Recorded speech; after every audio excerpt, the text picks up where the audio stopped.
Good day mga kapugad nating mga popsicles dyan. Marami sa inyo ang nagtatanong, Popsi, alin bang mas malakas? Barbarian o Destroyer? Kaya sa video na to, pag-usapan natin ang difference ng dalawang mercenary subclass na yan mga Popsis. Kung ano ang pros and cons nila. Saan sila mas magaling? At sa huli, alamin natin kung sino nga ba ang mas sulit i-main sa level 50 cap ng Dragon Nest M Classic. Pasok intro! Hi, I'm Papi Labs. I create gaming content based on my own experiences while sharing tips and guides as I progress through the game. Don't forget to subscribe and hit that notification bell so you won't miss any of my adventures. I'd like to hear your suggestions and insights and feel free to leave them in the comment section. At bago ang lahat, shout out, time out muna. Naspatan na naman tayo ng mga kapugad nating sila Wab Resu no, na nakasama natin sa Apocalypse Nest at si Papi Lawrence din no. Maraming salamat sa assist mga Papsi, nakapugad natin at maraming salamat sa suporta nyo talaga. Thankful ako mga Papsi at ayun, napaflatter talaga ako pag may nakaka-recognize sa atin. Kahit alt lang tong gamit natin Papsi, may mga nakakaspat pa rin sa atin. Thank you, salamat sa inyo mga Papsi. Okay mga kapugad, balik sa topic tayo mga Papsi. Ngayon, ang Mercenary ay isa sa pinaka-versatile na melee DPS sa Dragon Nest M Classic. Malakas ang crowd control nito, may tankiness or matangke at solid sa PvE at PvP. Also, in demand lagi to kahit sa ang run man yan mga Papsi, mapa-chaos, abyss, normal, hell, or events, lalo na sa raids, kailangan natin ng mga mercenaries. At pag nag-level 45 ka na mga Popsicle, pwede ka na pumili ng basbas kung gusto mo ba ang basbas ng palakol or ang basbas ng martilyo. So, kung gusto mo maging barbarian mga Popsi, ang barbarian ay pure brute force, DPS, high critical and one-shot machine ng mga mercenary classes. Si Destroyer naman, ang tank bruiser with defensive and utility builds, armor breaker, crowd control, and defensive playstyle. So, pili ka lang doon, palakol o martilyo. At since wala akong level 50 na mercenary subclasses ng mga to mga Popsi at di madaling magpa-level sa Prospero City, wala kasi akong makitang level boost ticket na mura. Puro package at 12,000 Dragon coupons mga Popsi. So wala akong budget para doon. So sa video na to, hihiramin ko lang ulit ang mga clips ng video ni Artinity X2 with description ng 50 cap skills. Galing ito sa DNMC China server na information. Ito lang ang pagbabasihan ko for now. Gumawa din pala ako ng character ko sa Prospero City mga Popsi. Ang problema, medyo mahabang grind pala siya kasi wala nga level boost ticket. At the same time, kailangan ko ng maraming classes so hindi siya magiging madali.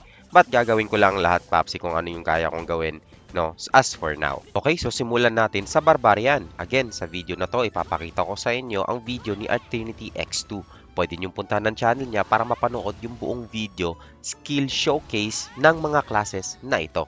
Ilalagay ko na rin yung link ng kanyang channel dito sa ating description mga Popsi. Okay, isa lang ang masasabi ko sa Barbarian mga Popsi. It's one hell of a damage machine. If built siya for pure DPS na may fever skill. Again, if pure build ang DPS at may fever na skill. Dun kasi yung core ng damaging ng Barbarian mga Popsi. Siya yung type ng merc na pag tumama, ramdam ang yanig pag nag-crit mga Popsicles, no? Ang main weapon ng Barbarian mga Popsi is Axe na may high critical chance. Magko-complement kasi ito sa damaging kit ng Barbarian at ng one-hit delete style nito sa full DPS na build. Okay, sa level 50 cap, may tatlong new skills ang madadagdag sa ating kit or sa ating skill kit mga Popsi. Pag-usapan muna natin saglit ang bagong skill sa level 50 cap ng Barbarian. Ang number 1 is ang Overpower na pwede nating makuha at level 45. Chance to cause additional damage to according to its highest physical attack power with 30% probability at level 1. Literal, overpowered talaga ang kapangyarihan na to mga Popsi or ang skill na to. Passive ito ha. Now, number 2 is ang Stamp X. Ito yung first X version na makukuha natin at level 48. No, 2 hits na ito, may initial stamp tapos may second stamp na mas wider range siya, Popsi. Number 3 is ang ating active skill na Bone Crush at meron itong debuff. Makukuha natin to at level 50, huge burst damage at may 10% increased damage within 8 seconds at skill level 1. Okay, so ano ba ang pros and cons ng isang Barbarian mga Papsi? So si Barbarian, simulan natin sa pros. So ang pros ng Barbarian Papsi is malakas sa burst damage, lalo na sa combo kasi meron silang Bone Crush, Overpower, Circle Swing at iba pang mga combination na mga sequence or chain ng mga skills nila. Madali lang silang idugtong din kasi hindi naman lahat ng skills nila is mabagal yung animation. Pwede mo silang idugtong-dugtong. Number 2, mataas ang physical attack scaling due to chances ng overpower na may additional peak damage. Again, ang dinadagdag ng overpower mga papsi ay ang pinakamataas na chance or level or damage ng physical attack mo doon sa initial na damage mo. So malaki ang difference noon mga papsi. Number 3, magaling sa solo content lalo na sa dungeon runs at ladder PvP si Barbarian. Number 4, mas mobile kumpara sa Destroyer, no? Mas magalaw si Barbarian kaysa kay Destroyer dahil nga sa animation difference nila. Since ang execution ng skills ay maikse ang pagitan ng animation and cooldown sa Barbarian mga Papsis. Okay, so ano naman ang mga cons ng isang Barbarian mga Papsi? So, number 1, mas mababa ang defense lalo na if built mo ito for pure DPS na naka-Fever Fighter. I suggest kung gusto mo mag full DPS talaga sa Barbarian, mag-set ka ng isa pang build plan mo para sa medyo defensive playing style. And the other is more on full DPS, one hit delete, eat my crit style of playing. Number 2, medyo reliant sa timing ng combo ang Barbarian. Pag na-miss ka kasi, sayang naman yung bato ng skill mo. Kahit sa class naman, sayang yung burst, no? Sayang yung overpower at sayang yung bone crush mo or yung debuff ng bone crush mo. So kung gusto mo ma-maximize ang full damage ng isang Barbarian mga papsi, dapat sabay-sabay na tumatama yung mga yon. Pero pag tumama yung mga yon, tiyak malaki ang damage niyan. Pero pag may FU ka namang kasama, pwede ka lang magwala-wala, no? After all, Barbarian ka nga at harapas lang pag numa-atake. So number 3 is hindi siya ganun ka-effective sa long range if built for full DPS. Kaya sa mga nakapansin kung bakit ganun yung build namin sa isang character namin na mercenary, bakit parang defensive yung build mo sa mercenary mo. Hindi kasi tayo pwede mag full DPS mga papsi lalo na sa mga raids. Hindi siya ideal at sobrang lambot mo unless sobrang galing mo mag-dodge talaga. So, kailangan mo makuha yung tamang positioning kapag ikaw ay Barbarian na full DPS. Again, lalo na kung full DPS ka at Fever Fighter ka, sa positioning talaga ang iyong masterin. Or positioning is the key mga papsi sa Barbarian. Or tulad ng sabi ko, mag-set ka ng second build plan for defensive type at para sa raid runs. At ngayon, dadako naman tayo mga kapugad sa Destroyer. Silipin naman natin ang kit ni Destroyer mga papsi. Ngayon, si Destroyer, ito naman yung opposite ng Barbarian. Less raw damage, pero mas tanky at mas maraming party utility si Destroyer. Defensive ang laruan ng subclass na to mga papsi. Pwede mo din bang i-full DPS ito? Pwede din mga papsi since may fever din naman siya. Though ang kit niya is more on defensive. So wag nating asahan na kayang tapatan ang overall output na damage ng isang Barbarian. Lalo na kasi si Destroyer ay maraming long animation pero multiple hits din naman yun ha. Ang karamihan ng mga skills ng Destroyer, no? At slow execution din. Okay, so ang main weapon naman ng Destroyer mga papsi is hammer. So saktong-sakto to sa armor breaking capability ni Destroyer. High impact na nag-i-increase ng stun and paralysis rate.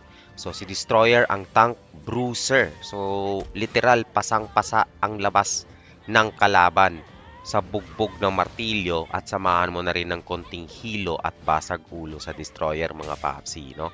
So meron tayong tatlong new set of skills dito kay Destroyer.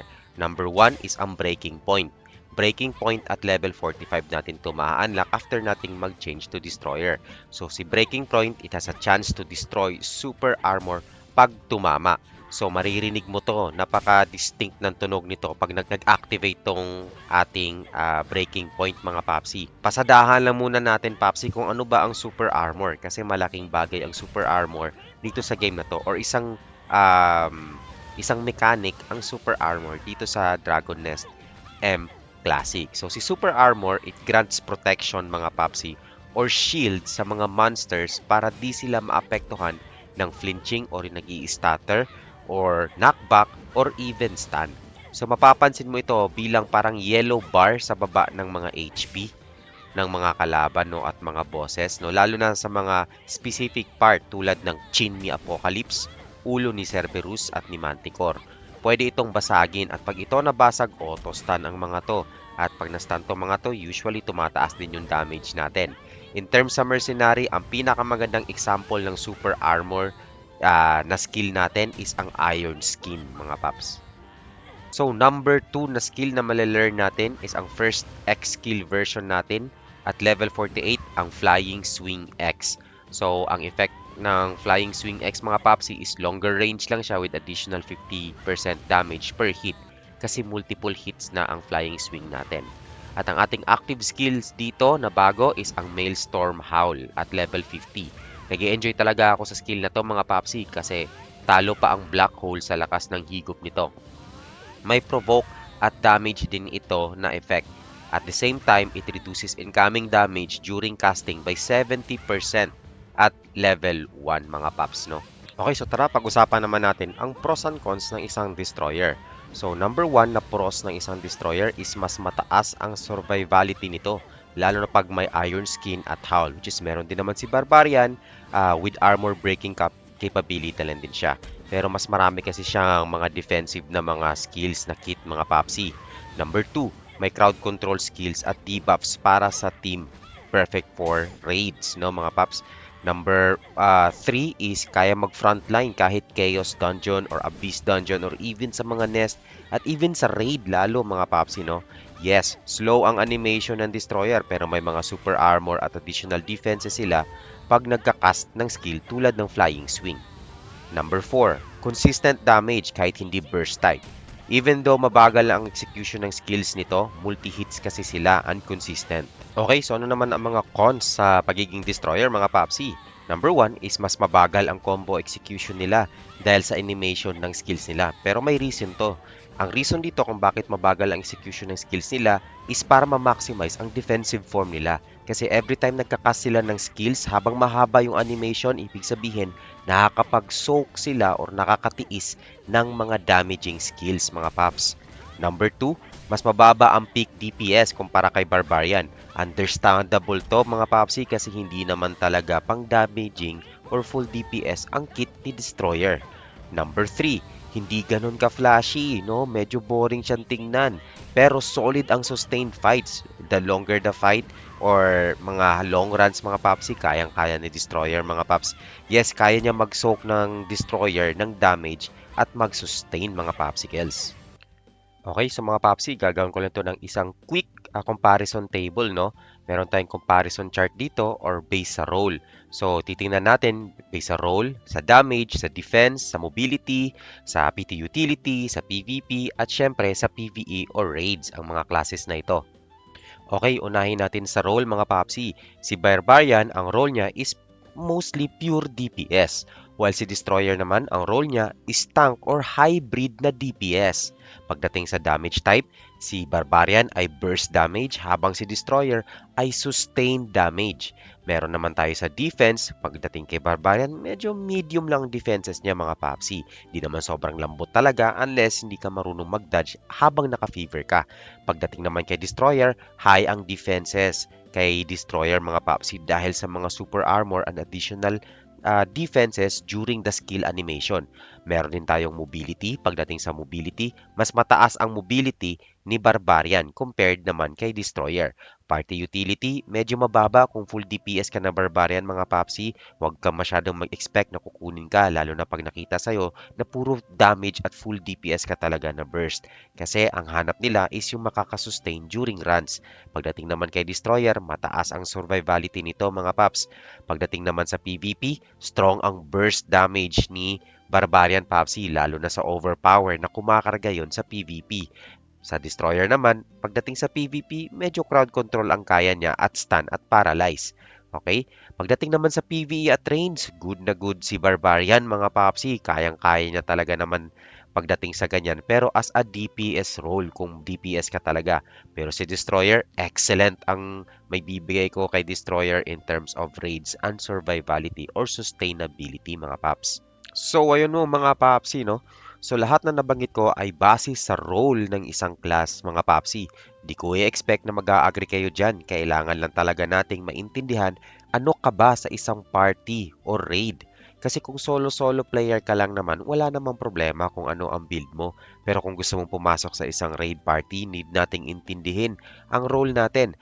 Pwede ka naman mag-mekos-mekos ng build kung tutuusin mga paps. Basta ang importante, alam mo kung kailan mo gagamitin ang role at ang build mo. So ngayon, balikan natin ang tanong. Alin ba ang pinakamalakas sa dalawa? Si Barbarian ba o si Destroyer? Well, simple lang ang sagot dyan mga papsi. Ang sagot mga kapugad is depende kung alin ba ang pag-uusapan natin. DPS ba tayo ang topic natin? DPS ba? Ang topic ba natin? Survivality ba? Ang topic ba natin ay party synchronization or party-based raids? At syempre, ang playstyle. So, yun kasi yung mga kailangan nating pag-usapan. Hindi natin masasabi at sa totoo lang, ayaw kong mag-recommend ng class mga papsi. Kasi mag-recommend man ako sa inyo ng pinakamalakas na class, kung hindi mo trip, iiwan mo din yan. Masasayang lang din mga paps. So, ang masasuggest ko, laruin nyo yung class na mag-i-enjoy kayo. Mapa-DPS man yan, support man yan, or hybrid man yan. Dito naman sa DNMC Papsi, libre mag-skill reset. So, pwede kang mag-play ng iba't ibang klaseng role. Walang problema. Hindi to katulad sa original na kada reset mo, magbabayad ka ng totoong pera. So, dito, napaka-free natin. Kaya, libreng-libreng mag-experiment mga Papsi. So, ngayon, sa parating na 50 cap, sa tingin ko, in terms of raids and high level nest, no, Destroyer ang mas in demand. Tingin ko lang to mga papsi dahil nga sa survivality and debuffs. Pero, ang masasuggest ko, kung Barbarian tayo, no, dapat marunong tayo ding gumawa ng build na defensive. Wag puro bruiser, wag puro burst DPS lang papsi kasi may panahon talaga na yung build na yan as hindi natin kailangan. Kailangan natin, well, okay na mataas ang damage mo, pero dapat meron kang balance sa survivability, lalo na pag raid. At sana maintindihan nyo rin yun, no? So, lalo na kapag barbarian ka na full DPS fever fighter. So, I suggest mag-adjust ka ng unting defensive form during long run sa nest para mas-sustainable ka. Pero sa solo content at PvP Papsi, barbarian pa rin ang hari ng burst damage sa mga mercenary tree. At kung ako ang tatanungin nyo, Papsi, ikaw ba? Ano bang pipiliin mo kung magbabarbarian ba ako or magdi-destroyer? Personal preference ko lang to mga Papsi, pero ako, mas gusto kong pumipiliin ang barbarian. Bakit? Nag-i-enjoy kasi akong gamitin ng barbarian mga Papsi. Gusto-gusto ko yung talon-talon, yung mga series ng mga combos, at the same time, babawi na lang ako pagdating sa mga raid party. Nga gaya nga sinasabi ko, dapat magkakaroon na lang ako ng additional build for defensive. Like for example, first build ko is Fever Fighter, pure DPS yon. Second build ko, tanggalin ko na yung Fever at maglagay ako ng mga defensive heraldries. Ganun na magiging diskarte ko kung ako ay isang barbarian. Bakit? Kasi malaki din ang benefit ng barbarian para sa party debuffs mga papsi. Ibig sabihin, yung bone crush niya, malaki din karagdagan noon at dagdag ka na rin sa DPS.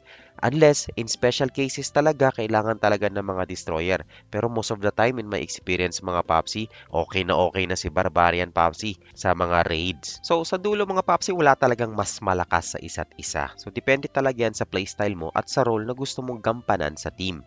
Ang importante, marunong kang mag-timing, mag-position, at syempre, mag-enjoy. Yun ang importante doon mga papsi. Kung nakatulong sa iyo itong video na to, don't forget to like, share, and subscribe mga papsikels. At i-comment mo sa baba kung anong merc class ang trip mo. Gusto mo ba maging barbarian o gusto mo din maging destroyer? So ako nga pala si Papi Loves, ang F2P na tambay sa Prairie Town. Play smart, farm hard, and see you in the next video mga Popsicles.